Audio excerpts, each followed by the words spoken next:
Good morning friends. দিনটা শুরু হলো মহেন্দ্র সিং ধোনির বাড়ি দিয়ে। এরপরে রাঁচি ভ্রমণের দ্বিতীয় দিনে আমাদের প্রথম গন্তব্য রাঁচির জগন্নাথ মন্দির।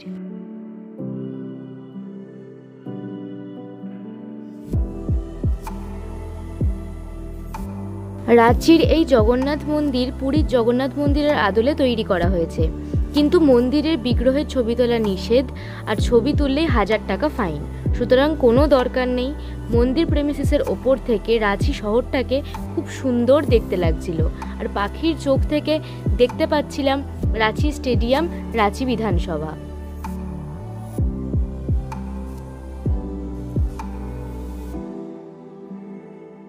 প্রথম দিনের মতো দ্বিতীয় দিনেও আমরা একই উপায়ে গাড়ি ভাড়া করেছিলাম এবং এর পরের গন্তব্য পতরাতু ভ্যালিতে আমরা খুব সহজেই পৌঁছে গেলাম।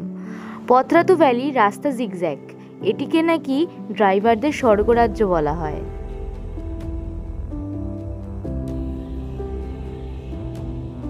আমাদের পরবর্তী গন্তব্য ছিল রাজরাপ্পা মন্দির। এখানে দশমহাবিদ্যার মা মহামায়া ছিন্নমস্তা রূপে অবস্থান করছেন। এই সময় আমরা যে সময় গেছিলাম তখন নন বেঙ্গলিদের কিছু একটা উৎসব চলছিল, তার জন্য এই বিশাল ভিড়, আর মন্দিরের ভেতরে ক্যামেরা অ্যালাউ নেই।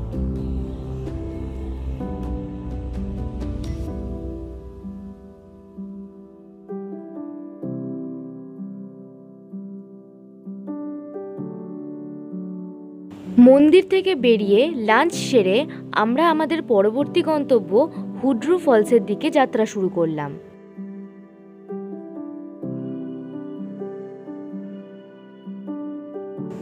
হুড্রু ফলসে নামার আগেই দেখা মিলল কারিগরদের সুন্দর হস্তশিল্প। আমি এখান থেকে কাঠের বেশ কয়েকটি কুমিরও কিনেছিলাম, আমার খুব ভালো লেগেছে।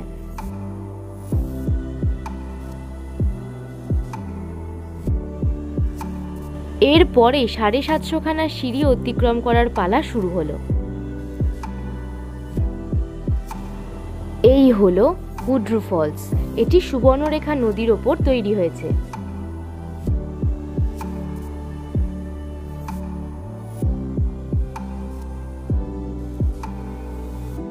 হুড্রু ফলস পর্ব শেষ করে আমরা চলে এলাম গেতালসুদ ড্যামে। এখান থেকে সূর্যাস্ত বেশ লাগছিল।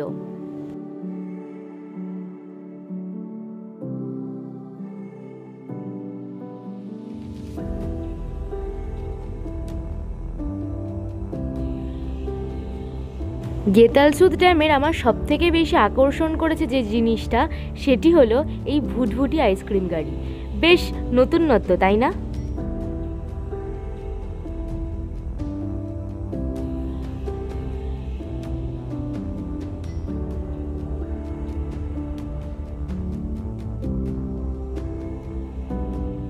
যাই হোক, দ্বিতীয় পর্বের ভ্রমণ শেষ করে এবার আমাদের রাঁচি শহরে ফেরার পালা। সন্ধে হতেই আমি লালচক বাজারে চলে গেলাম, আর সেখান থেকেই তৈরি করিয়ে নিলাম স্পেশাল চাট ঘুগনি।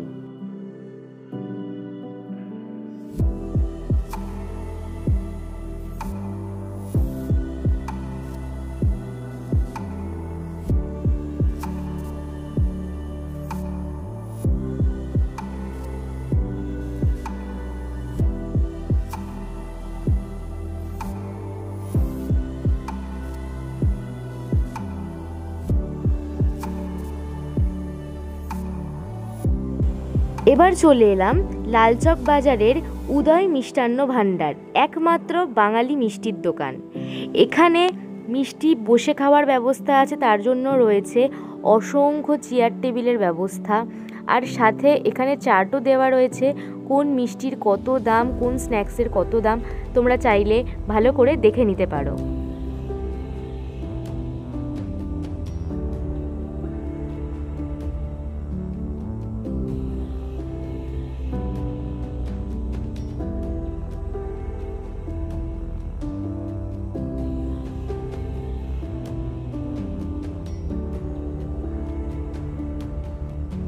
এটা হচ্ছে রাঁচি স্পেশাল আলুর টিক্কি চাট।